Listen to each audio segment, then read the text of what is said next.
حدیث میں ہے کہ سفید کپڑا اللہ کا ذکر کرتا ہے، جب میل آنا شروع ہو جاتا ہے ذکر اللہ بند ہو جاتا ہے، وہی وقت اس کی فنا کا ہوتا ہے کہ آپ نفرت سے بدن سے اتار کر پھینک دیتے ہیں جب تک کہ دھوبی اس کو پاک اور صاف کر کے نہ لائے۔ جب سفید ہو جائے گا پھر ذکر میں مشغول ہو جائے گا۔ یہی وجہ ہے کہ فقہا لکھتے ہیں کہ جس شخص کو امام بنایا جائے مسجد کا،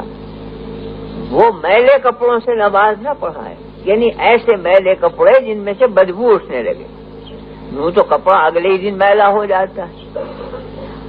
علماء عربیت لکھتے ہیں کہ لذت الثیاب یوم، کپڑے کی لذت ایک دن کی ہوتی ہے، اب اگلے دن سے میل آنا شروع ہو جاتا ہے،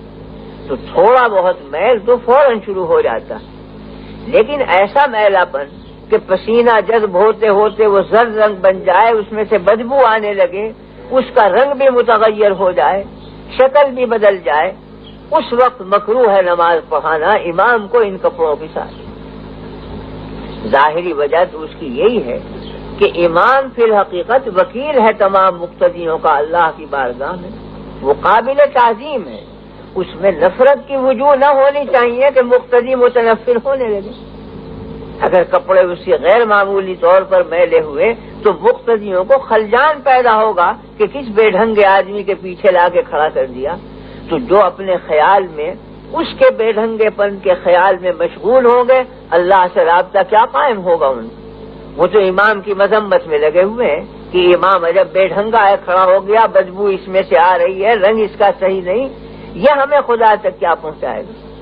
تو امام کے لیے ضروری ہے کہ صاف ستھرا ہو، کپڑے بھی صاف ہوں، تو ظاہری وجہ تو یہ ہے۔ لیکن باطنی وجہ پہ غور کیا جائے تو وہ یہ ہے کہ سفید کپڑا ذکر اللہ میں مشغول ہوتا ہے، امام کے کپڑوں کا ذکر خود امام کی طبیعت کو ذکر اللہ کی طرف متوجہ کرتا ہے۔ جب اس کے ارد گرد ذکر کی آوازیں آ رہی ہیں، اگرچہ وہ کانوں سے نہ سنی جائیں، ان آوازوں سے خود امام کے قلب میں ذکر اللہ کی رغبت پیدا ہوگی، اور یاد حق دل میں تازہ ہو کر وہ زیادہ متوجہ ہوگا اللہ کی طرف، مقتدی بھی اتنے ہی متوجہ ہو جائیں گے۔ آپ نے تجربہ کر کے دیکھا ہوگا کہ جب آدمی غسل کر کے صاف کپڑے پہنتا ہے تو بے اختیار بھی الحمدللہ نکلتا ہے، طبیعت میں شگفتگی ہوتی ہے، اور جب میلے کپڑے ہو جاتے ہیں تو انقباض اور تکدر طبیعت میں پیدا ہوتا ہے، نام لینا چاہتا بھی اللہ کا تو نہیں نکلتا، طبیعت میں انقباض ہے۔ یہ حقیقت میں کپڑے کے ذکر کا اثر ہوتا ہے جو انسانی قلب پر پڑتا ہے۔